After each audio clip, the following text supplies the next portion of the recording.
ठीक। देखिए 17th Basel, 12th Rotterdam and 12th Stockholm convention कहाँ हुआ था? जेनेवा में हुआ था। अब ये तीनों कॉप में हुआ क्या? पहले हम लोग पहले थीम देख लेते हैं। ठीक, make visible the invisible, sound management of chemical and waste. ठीक, अब हम आगे देखते हैं Basel convention, updated technical guidance for managing persistent POP. मतलब बासल कन्वेंशन था पीओपी के लिए। अब उसमें देखिए पहले हम लोग ये देख लेते हैं कि तीनों कन्वेंशन है क्या। तो बासल कन्वेंशन में क्या था कि control transboundary movement of hazardous waste and their disposal. ठीक, रोटरडैम में क्या है कि जो भी सेम है, लेकिन ये है कि कुछ खास पेस्टिसाइड्स के लिए है, और स्टॉकहोम क्या है कि पीओपी के लिए, कि मतलब जो भी पीओपी है वह परसिस्टेंट ऑर्गेनिक पॉल्यूटेंट्स उसको रोकने के लिए।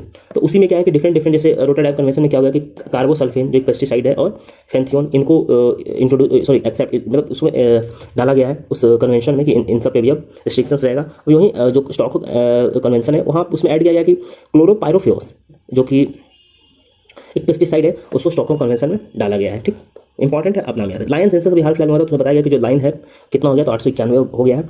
गिर नेशनल पार्क जो है वाइल्ड लाइफ सेंचुरी गुजरात में है। इसका दूसरा जो घर है जहाँ पे आप मेनली लायन जाता है, इसका दूसरा घर कहाँ बनाया गया? तो बाड़ा वाइल्ड लाइफ सेंचुरी, ये भी गुजरात में ही है। लायन का स्टेटस अगर हम लोग देखें तो ये वल्नरेबल है। ठीक, जो IUCN स्टेटस होता है, IUCN स्टेटस होता है, ये क्या है? तो ये है वल्नरेबल। ये बहुत इंपॉर्टेंट है, आप याद रखिएगा, क्वेश्चन ऐसे आता है। ग्लोबल क्लाइमेट फॉरकास्ट ये कौन निकालता है? तो वर्ल्ड मेट्रोलॉजिकल डिपार्टमेंट निकालती है। International conference of glacier prevention कहाँ हुआ था? तो ये तजाकिस्तान में हुआ था, जिसमें कि 2025 को international year of glacier preservation declare कर दिया गया। ग्लोबल मीथेन ट्रैकर ये कौन निकालता है? इंटरनेशनल एनर्जी एजेंसी निकालती है। Union minister of environment and forest climate change अभी हाल फिलहाल में इंडिया को रिप्रेजेंट कर रहे हैं। कहाँ? तो सागर माता संवाद में। ये कहाँ हो रहा है? तो काठमांडू में हो रहा है। सागर माता संवाद कहाँ हो रहा है? तो नेपाल काठमांडू में हो रहा है। आगे हम लोग देखते हैं जो first ministerial conference of regional integrated multi हजार एंट्री वार्निंग सिस्टम जो था रिम्स था, वो कहाँ हुआ था? तो हुआ था कोलंबो श्रीलंका में। ठीक, वर्ल्ड का पहला कॉमर्शियल स्केल ई मिथनॉल प्लांट कहाँ ऑपरेशनलाइज होगा? तो कहाँ होगा? तो डेनमार्क में होगा। आगे हम लोग देखते हैं हिमाचल प्रदेश अभी जो है हाल फिलहाल में एक सारपा चू कंजर्वेशन रिजर्व है जो कि इंडिया का लार्जेस्ट है। ये कहाँ है? तो स्पीति वैली में उसको नोटिफाई किया है। कौन किया है? तो हिमाचल प्रदेश किया है। स्पीति वैली में लार्जेस्ट है इंडिया का, ये ध्यान रखिएगा। आगे हम लोग देखते हैं ऑपरेशन ओलिवा। अब ये किसके लिए? तो ये ओलिव रिडल टर्टल के लिए कहाँ हुआ है? तो जो उड़ीसा में इसको लॉन्च किया गया, उसको कवर प्रोवाइड करने के लिए, शील्ड प्रोवाइड करने के लिए, उनको बचाने के लिए।